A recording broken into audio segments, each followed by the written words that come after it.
CG board class 10th और 12th student के लिए हमने इस क्रैश कोर्स को ऐसे डिजाइन किया हुआ है कि हर एक चैप्टर से हम 10 मिनट के 5 वीडियो लेक्चर्स बनाएंगे। इनमें हम उन इंपॉर्टेंट टॉपिक्स को कवर करेंगे जिनसे प्रीवियस ईयर के क्वेश्चन पूछे गए हैं, जिनसे फ़ायदा ये होगा कि 40 से 50 मिनट में आपके एक चैप्टर प्रिपेयर हो जाएंगे और आप इजीली 90+ स्कोर कर सकते हैं। 5 दिसंबर से कंटिन्यूड इस कोर्स में मैं सीजीबीएसई सपोर्ट की तरफ से आप सभी का वेलकम करता हूँ। क्रैश कोर्स के इस वीडियो लेक्चर में हम ये इंपॉर्टेंट टॉपिक पढ़ने वाले हैं। इनसे सारे जो पिछले वीडियो लेक्चर्स आते हैं उनका लिंक डिस्क्रिप्शन में प्लेलिस्ट बना के डाल दिया जाता है, या फिर टेलीग्राम चैनल को ज्वाइन कर लो। मैं बार बार बोलता हूँ टेलीग्राम को ज्वाइन कर लो, क्योंकि नोटिफिकेशन वहीं से तुमको मिलेंगे। यूट्यूब पे बार बार यूट्यूब नोटिफिकेशन नहीं भेजता वीडियोज का, और बार बार आप कमेंट करते हो सर फिजिक्स का नहीं आया, केमिस्ट्री का नहीं आया, हिंदी मीडियम का नहीं आया, इंग्लिश मीडियम का नहीं आया। सारी चीज़ें अवेलेबल हैं, पर आपको टेलीग्राम चैनल को ज्वाइन करना है। उसका लिंक डिस्क्रिप्शन में है, या फिर टेलीग्राम अपने ऐप पे जाओ, सर्च करो सीजीबीएसई सपोर्ट, आ जाएगा वहाँ पे ज्वाइन कर लेना। चलो स्टार्ट करते हैं इसको। सबसे पहले हमको देखते हैं कि करना क्या है। एप्लीकेशन ऑफ गॉस लॉ का ये टॉपिक है। हम तो ड्यू टू लीनियर चार्ज हमको क्या निकालना है, इलेक्ट्रिक फील्ड निकालना है। Due to line charge electric field निकालना है किसी भी पॉइंट पी पे, ठीक है। अब ये जो लाइन चार्ज है ये इनफाइनाइट है, लंबा लाइन चार्ज है, ठीक है। तो इसमें देखो हम ये नहीं बता सकते कि टोटल कितना चार्ज है, इसलिए हमको किसका सहारा लेना पड़ेगा, चार्ज डेंसिटी का। मतलब कि 1 मीटर लेंथ में कितना चार्ज है। 1 मीटर लेंथ में चार्ज हम पता कर सकते हैं। यहाँ पे 1 मीटर लेंथ में हमने कितना बोला कि चार्ज है।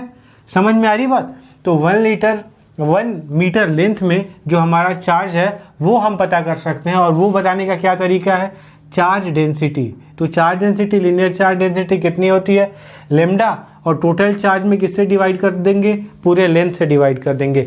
अरे एल लेंथ में कितने चार्ज थे, क्यू, तो 1 लेंथ में कितने चार्ज हो जाएंगे, Q/L। इसी को बोलते हैं ना लीनियर चार्ज डेंसिटी। समझ में आ गया। अब ये पूरा लंबा चार्ज है, लाइन चार्ज, इसकी वजह से इलेक्ट्रिक फील्ड निकालना है एक पॉइंट P पे।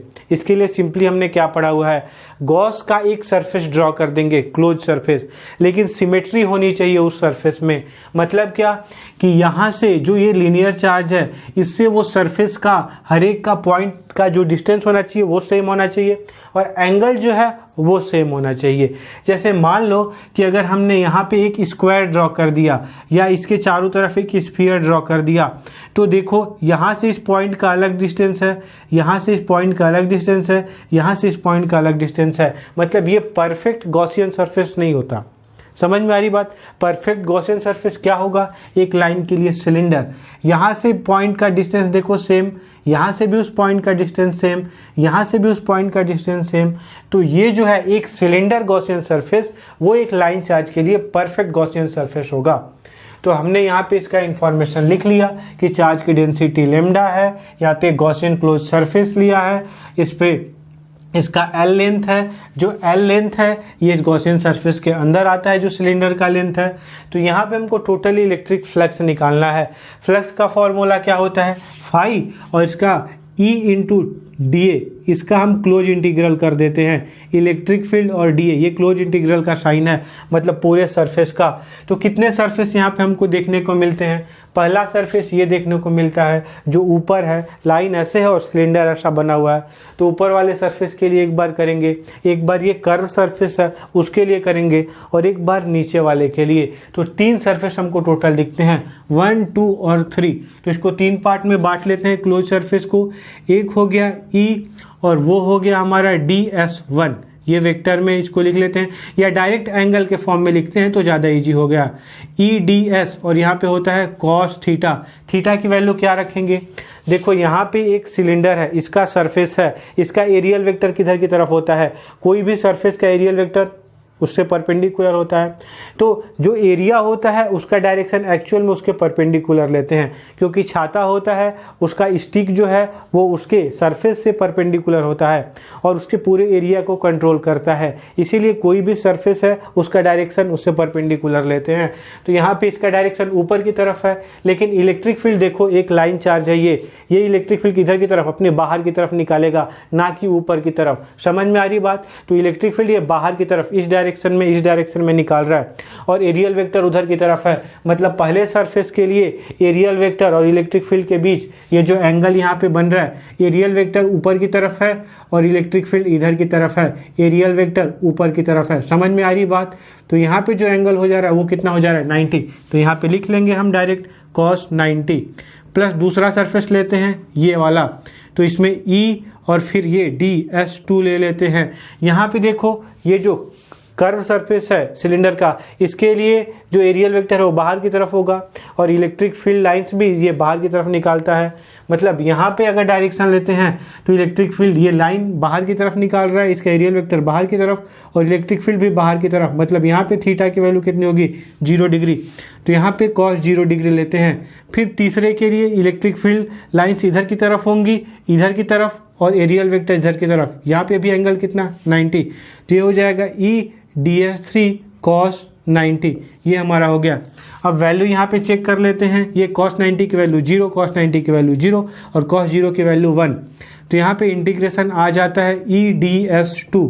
यहाँ पे E को बाहर निकाल लेते हैं क्योंकि सरफेस के लिए ये इसमें जो यूज होता है चार्ज सेम है इलेक्ट्रिक फील्ड में और ये सरफेस से इसका डिस्टेंस सेम है, इसलिए E बाहर आ जाएगा। E में डिस्टेंस भी होता है ना, अगर डिस्टेंस सेम नहीं होता तो E बाहर नहीं आता। E कांस्टेंट है, बाहर निकाल लिया, DS2 बचा। ये पूरा कर्व सरफेस बचा, सिर्फ पूरा कर्व सरफेस इंटीग्रेट करने के बाद बचा। तो पूरा कर्व सरफेस सिलेंडर का कितना होता है, अगर उसका रेडियस स्मॉल r और लेंथ l हो तो उसका पूरा कर्व सरफेस कितना होता है, 2πrl। ये जानते हो ना रेडियस, ये सिलेंडर का कर्व सरफेस। तो ये आ गया फाई। अब गॉस का लॉ लगाओ, according to Gauss law, according to Gauss law. Gauss क्या बोलते हैं, फ्लक्स कितना होगा, फ्लक्स कितना होगा बताओ। यहाँ पे क्या होता है, फाई इक्वल टू Q/ε0, ये फ्लक्स होता है ना। लेकिन Q नहीं रखेंगे, क्या किसके फॉर्म में लिखेंगे, लेमडा के फॉर्म में। आगे ही बताया था, चार्ज डेंसिटी हम बता सकते हैं कि यूनिट लेंथ में कितने चार्ज प्रेजेंट है, लेकिन टोटल चार्ज नहीं बता सकते। तो L से इसमें मल्टीप्लाई कर दो तो यहाँ पे Q की वैल्यू कितनी आ जाएगी, लेमडा इंटू L। तो यहाँ पे लेमडा इंटू L/ε0, ये इक्वेशन 1 था, ये इक्वेशन हमने 2 बनाया फ्लक्स का। दोनों को इक्वेट कर दो, लिख दो फ्रॉम इक्वेशन 1 एंड इक्वेशन 2। दोनों इक्वेट है, दोनों फ्लक्स हैं, दोनों को इक्वेट कर दिया, इस वाले को और इस वाले को। तो क्या मिल गया, E इंटू 2πrl और इधर हो गया लेमडा L/ε0, L कैंसल। तो यहाँ पे E की वैल्यू बहुत ही अच्छे से आ गई, लेमडा और ये 2πr इधर चला गया तो 2πr/ε0। ये हमारा इलेक्ट्रिक फील्ड की वैल्यू है किसी भी लीनियर चार्ज के लिए। समझ में आ रही है बात? तो ऐसे इसको हमको सॉल्व करना है। दूसरा एप्लीकेशन है गॉस लॉ का, कि हमको प्लेन शीट की वजह से एक पॉइंट P यहाँ पे लेना है और वहाँ पे हमको इलेक्ट्रिक फील्ड निकालना है गॉसियन सरफेस का यूज करके। प्लेन शीट है, इसके लिए सबसे परफेक्ट गॉसियन जो सरफेस है वो किसका होगा, सिलेंडर का, जो हमने यहाँ पे ड्रॉ किया है। तुम लोग को और अच्छे से ड्रॉ करना है, मैं यहाँ पे सिर्फ सैंपल बता रहा हूँ। देखो ये गॉसियन सरफेस है जो सिलेंडर के फॉर्म में है, यहाँ पे इसका इन्फॉर्मेशन लिख देना है। ये बहुत ही अच्छे से यहाँ पे लिखा हुआ है इन्फॉर्मेशन की। जो सीट है इसकी चार्ज डेंसिटी कितनी है, सिग्मा है। सिग्मा इक्वल टू क्या होता है, Q/A। समझ में आ रही बात? अब यहाँ से देखो हमको फ्लक्स निकालना है, फ्लक्स निकालना है हमको, टोटल फ्लक्स, टोटल फ्लक्स निकालना है।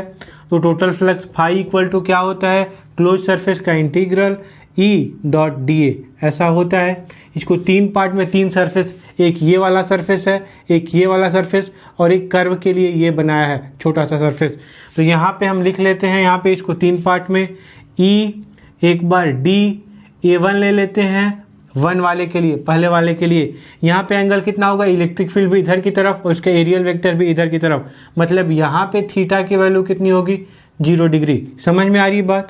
तो ये हो जाएगा cos 0 डिग्री प्लस दूसरा हम ले लेते हैं E और DA2, ये वाला दूसरा सरफेस, इलेक्ट्रिक फील्ड इधर की तरफ और एरियल वेक्टर भी इधर की तरफ। यहाँ पे भी थीटा की वैल्यू कितनी हो जाएगी, 0, मतलब cos 0 डिग्री प्लस यहाँ पे ले लेते हैं तीसरा सरफेस, ये वाला सरफेस कर्व सरफेस के लिए। यहाँ पे देखो इलेक्ट्रिक फील्ड इधर की तरफ है, यहाँ पे बाहर की तरफ सीट के लिए, लेकिन जो ये सरफेस है सिलेंड्रिकल, यहाँ पे तो सीट है ऐसे, तो सीट के लिए इलेक्ट्रिक फील्ड बाहर की तरफ, लेकिन इसका जो एरियल वेक्टर है वो इधर बाहर की तरफ है। मतलब कभी भी ये ई जो है इधर की तरफ और ये इधर की तरफ है, तो इनके बीच का जो एंगल है एरियल वेक्टर और ई के बीच का, ये कितना है 90। तो यहाँ पे हो जाएगा DA3 और ये हो जाएगा cos 90। बस बहुत सिंपल है। देखो यहाँ पे इसकी वैल्यू रख देनी है। फाई इक्वल टू cos 0 की वैल्यू क्या हो जाएगी 1। ई को बाहर कर लेंगे दोनों में, तो ये बच जाएगा DA1 और यहाँ पे भी ई बाहर कर लेंगे तो ये बच जाएगा DA2। समझ में आ रही बात। अब DA1 को पूरा जोड़ दो, ये छोटा सा सरफेस एरिया हमने DA2 लिया था और यहाँ पे छोटा सरफेस एरिया DA1, पूरा इसको जोड़ दो तो ये पूरा एरिया हमने सिलेंडर का, यहाँ पे बेस का एरिया कितना माना हुआ है कैपिटल A, तो ये पूरा A में चेंज हो जाता है। तो ये DA1 पूरा बड़ा होके क्या बन गया A, और यहाँ पे भी E और ये DA2 भी बड़ा होके क्या बन गया A। सिलेंडर के सेम बेस का एरिया है दोनों जैसा, तो ये फाई हो गया। तो यहाँ पे क्या हो गया देखो जी, E और ये 2EA हो गया, दोनों को जोड़ने पे ये कितना हो गया 2EA और यहाँ पे हो गया फाई। अब गॉस का लॉ लगाओ। गॉस का लॉ क्या बोलता है कि अकॉर्डिंग टू गॉस लॉ, लिखना पड़ेगा बार बार, according to Gauss law, according to Gauss law क्या होता है, फाई इक्वल टू क्या होता है Q by epsilon not. Q की जगह पे सिग्मा के फॉर्म में हमको लिखना पड़ता है। जब भी चार्ज डेंसिटी की हम बात करते हैं, इनफाइनाइट की बात करते हैं, तो sigma into A by epsilon not. ये इक्वेशन सेकेंड ले लो, ये इक्वेशन फर्स्ट ले लो। यहाँ पे लिखना है फ्रॉम इक्वेशन 1 एंड 2 दोनों को इक्वल कर दो। तो यहाँ पे क्या हो जाएगा 2EA equal to sigma into A by epsilon not. A cancel, 2 को इधर लेके जाओ तो E की वैल्यू क्या हो जाएगी सिग्मा अपॉन 2 एप्सिलॉन नॉट।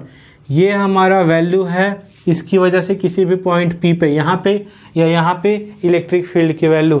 यहाँ पे देखो डिस्टेंस इनके बीच का जो R है वो कहीं नहीं आ रहा, मतलब ये डिस्टेंस पे डिपेंड नहीं करता। यही क्वेश्चन आया था असाइनमेंट में, पहले असाइनमेंट में। तो इन सारे क्वेश्चन को ध्यान से तुम पढ़ोगे तो सारी चीज़ें समझ में आएंगी। वीडियो को ज़्यादा से ज़्यादा बच्चों तक शेयर किया करो। वीडियो देखने के लिए बहुत बहुत थैंक यू। मिलते हैं अगले वीडियो में।